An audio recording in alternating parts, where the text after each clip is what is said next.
Hello दोस्तों, स्वागत है आपका हमारे YouTube चैनल कहानी आप तक में। तो आज मैं आपको एक कहानी सुनाने जा रही हूँ। एक गांव में एक बुज़ुर्ग आदमी की मौत हो गई। उसके बेटे, सगे संबंधी और गांव वालों ने मिलकर उसकी अंतिम यात्रा की तैयारी की। उनकी अर्थी तैयार की गई और उन्हें शमशान की ओर लेकर जाने लगी। अभी वो लोग कुछ दूर ही पहुँचे थे कि वहाँ पर दूसरे गांव से एक आदमी आया।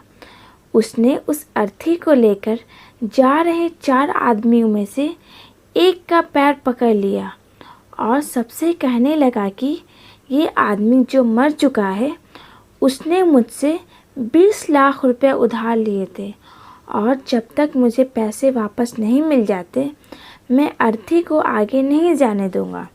मृत व्यक्ति की बेटों ने उस आदमी से कहा कि पिताजी ने कभी इस कर्जे के बारे में हमसे जिक्र नहीं किया, इसलिए हम तो यह कर्जा नहीं देने वाले। जब बेटों ने ही मना कर दिया तो उस मृत व्यक्ति के भाइयों ने भी कहा कि जब बेटे ही मना कर रहे हैं तो हम भी इस कर्जे की जिम्मेदारी नहीं लेने वाले हैं।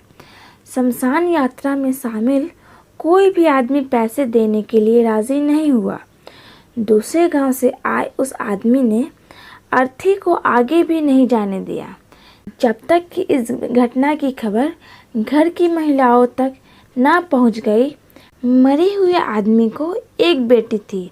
जब उस तक यह खबर पहुंची तो उसने एक पल भी ना सोचते हुए अपने सारे जेवरात और कीमती वस्तुएं लेकर वहां पर पहुंच गई और उस आदमी को वह सारी चीज़ें देते हुए बोली, आप इन चीज़ों को बेचकर पैसे ले लीजिए। अगर कुछ कम पड़ेंगे तो वह भी मैं आपको धीरे धीरे लौटा दूंगी, लेकिन मेरे पिताजी की यात्रा को मत रोकिए। इस घटना को देखकर सारे गांव वाले दंग थे। तभी वह आदमी जो कर्जे की मांग कर रहा था, वह बोला कि दरअसल मुझे 20 लाख रुपए लेने नहीं थे, बल्कि मैंने इस आदमी से कभी लिए थे जो मैं आज लौटाने आया था, लेकिन मुझे पता नहीं था कि इनका असली हकदार कौन है, इसलिए मैंने यह सारा नाटक रचाया।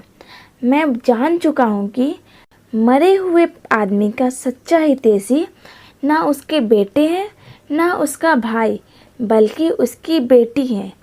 इसलिए यह सारे पैसे मैं उसके हवाले करता हूँ और अपने कर्जे से मुक्त होता हूँ।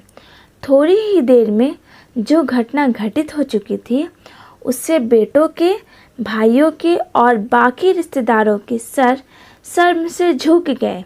इसलिए हमेशा दुआ करना कि हर किसी को एक बेटी ज़रूर हो, क्योंकि बाकी सब तो माता पिता की दौलत को अपना समझते हैं, लेकिन बेटियां माँ बाप को ही अपनी दौलत समझती है।